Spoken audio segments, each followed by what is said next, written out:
بسم اللہ الرحمن الرحیم الحمد للہ الحنان المنان ارسل رسولہ الذی ارشدنا الى طریق الجنان۔ انبیاء اور رسول عام لوگوں سے منفرد اور ممتاز ہوتے ہیں۔ اس کی کئی ایک وجہ ہیں، اور ان میں سے ایک یہ بھی ہے کہ یہ صرف نبیوں اور رسولوں کو اللہ نے اعزاز دیا ہے کہ وہ جہاں فوت ہوتے ہیں وہیں پر دفن ہوتے ہیں۔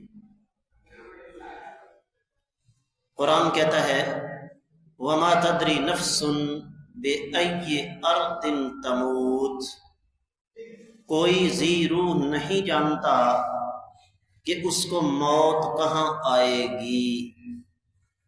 لیکن انبیاء علیہ السلام کا یہ قرہ امتیاز ہے کہ جو نبی جہاں اس کے دم مسافر ہوئے اللہ کے حکم سے اس کو وہیں پہ دفن کیا گیا۔ اور یہ بات میں نہیں کہتا، کائنات کے امام صلی اللہ علیہ وسلم کی حدیث ہے جو نسبتاً ذرا کچھ دور کے مراجع مصادر میں سے آپ کو ملے گی۔ موطا امام مالک، امام ابن عبد البر کی کتاب التمہید، امام نسائی کی السنن الکبریٰ، امام ترمذی کی الشمائل المحمدیہ، اور مسند احمد بن حنبل۔ اللہ کے نبی صلی اللہ علیہ وسلم نے ارشاد فرمایا، اور حدیث کے راوی بھی کائنات کے سب سے سچے انسان نبیوں کے بعد صدیق کائنات رضی اللہ تعالیٰ عنہ فرماتے ہیں ما دفن نبی قط الا فی مکانہ الذی توفی فیہ، جو بھی نبی جہاں پر فوت ہوا اس کو وہیں پر دفن کیا گیا۔ لہذا یہ عقیدے کا مسئلہ ہے، عقیدے کا مسئلہ ہے، ایمان کا مسئلہ ہے کہ جو نبی، جو رسول جس سرزمین پر بلکہ جس جگہ پر فوت ہوا اس کو ایک انچ دائیں بائیں کیے بغیر اسی جگہ پر دفن کیا گیا۔ یہ امتیاز، یہ انفرادیت صرف انبیاء کی ہے، عام انسان کی یہ انفرادیت نہیں ہے۔ اس مناسبت سے کچھ ضروری باتیں ہیں۔ ان میں سب سے پہلی بات جس کا تعلق آج کے حالات کے ساتھ بہت گہرا ہے کہ جی آپ کہتے ہیں کہ انبیاء علیہ السلام جہاں پر فوت ہوتے ہیں وہیں ان کو دفن کیا جاتا ہے، تو نبی رحمت صلی اللہ علیہ وسلم کی قبر پھر مسجد میں کیوں ہے، جبکہ مسجد کے اندر قبر بنانے سے نبی علیہ السلام نے منع فرمایا؟ یاد رکھیے آقا علیہ السلام کے دور میں جب آقا علیہ السلام دنیا سے تشریف لے گئے یہ قبر مسجد نبوی کے اندر نہیں تھی۔ خلفائے راشدین کے دور میں یہ قبر مسجد نبوی کے اندر نہیں تھی۔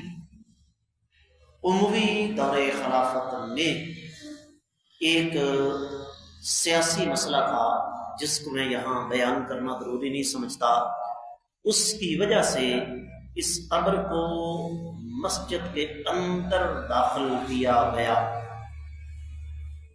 لیکن اب قبر جب مسجد کے اندر آ گئی تو لوگوں کو اس بات سے بچانے کے لیے کہ قبر کو سجدہ نہ کریں، ایک نہیں وہاں 3 قبریں ہیں، بعد میں آنے والوں نے کیا کیا کہ قبلہ کی مخالف سمت ایک تکون بنا دی. یہ اندر کی بات ہے، عام آدمی اس بات کو نہیں جانتا. ہمیں وہاں جا کر یہی نظر آتا ہے کہ آقا علیہ الصلوۃ والسلام کی قبر کے ارد گرد 4 دیواری ہے، لیکن اندر صورتحال کیا ہے کہ قبلہ کی مخالف سمت اگر آپ کھڑے ہو قبلہ کی طرف منہ کر کے تو سامنے تکون آ جاتی ہے. اب ظاہر بات ہے جب آپ کے سامنے تکون ہوگی اس انداز سے تو آپ جب سجدہ کریں گے تو آپ تکون کو تو سجدہ کرنے سے رہے، تکون کو تو سجدہ ہوتا ہی نہیں. دوسری بات اسی مناسبت سے جس کا تذکرہ کرنا بے حد ضروری ہے وہ یہ کہ ہماری اکثریت تدفین کے آداب سے واقف نہیں ہے. حدیث مبارکہ میں آتا ہے اللہ کے رسول صلی اللہ علیہ وآلہ وسلم نے فرمایا اللحد لنا والشق لغیرنا. قبر 2 قسم کی ہوتی ہے، ایک کو کہتے ہیں بغلی قبر، اس کو لحد کہتے ہیں، جس کا سلسلہ ہمارے ہاں تقریباً ختم ہو چکا ہے، اور اس کی 2 بڑی وجہ ہے.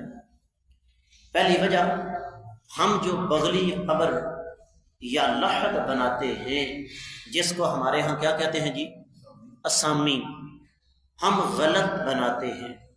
توجہ کیجیے گا ذرا، جو بغلی قبر ہوتی ہے نا اس کا طریقہ کار یہ ہے کہ آپ سیدھا بڑا کھودیں، اس کے بعد دائیں طرف یا بائیں طرف میت کو رکھنے کے لیے جگہ بنائیں. یہاں تک کوئی مشکل کام نہیں ہوتا. ہم نے اپنی جان کو ایک عذاب اور ڈالا ہوا ہے، وہ کیا؟ گڑا سیدھا کھودا، دائیں طرف گئے بائیں طرف گئے، وہاں پر کھدائی کر کے نیچے پھر ہم کھدائی کرتے ہیں. یہ بالکل سنت کے، حدیث کے، شریعت کے خلاف ہے، اور یہ ایک ایسی اپنے گلے میں مشقت ہم ڈالتے ہیں جس کی شریعت نے قطعی طور پر اجازت نہیں. ایک بار پھر آپ کو سمجھا دوں، قبر کتنی قسم کی؟ 2 قسم کی. ایک کو کہتے ہیں شق، سیدھی قبر جو آج کل بن رہی ہے جس کو کہتے ہیں ہمارے ہاں دانا، اور ایک ہے لحد جسے بغلی قبر یا اسامی کہتے ہیں. نبی کریم صلی اللہ علیہ وآلہ وسلم کا وعدہ فرمان ہے کہ اللحد لنا والشق لغیرنا، بغلی قبر ہمارے لیے ہے اور جو سیدھی قبر ہے وہ دوسروں کے لیے ہے. آقا علیہ الصلوۃ والسلام دنیا سے گئے تو صحابہ کرام آپس میں مشورہ کرنے لگے کہ بھئی نبی علیہ الصلوۃ والسلام کے لیے کون سی قبر تیار کی جائے. تو دونوں قسم کی قبریں بنانے والوں کو پیغام بھیجا اور ساتھ فرمایا کہ اللہ تعالیٰ کائنات کے امام صلی اللہ علیہ وسلم کے لیے جو پسند فرمائیں گے اس آدمی کو پہلے بھیج دیں گے. بغلی قبر بنانے والا پہلے آ گیا، اسامی بنانے والا پہلے آ گیا، لحد بنانے والا پہلے آ گیا.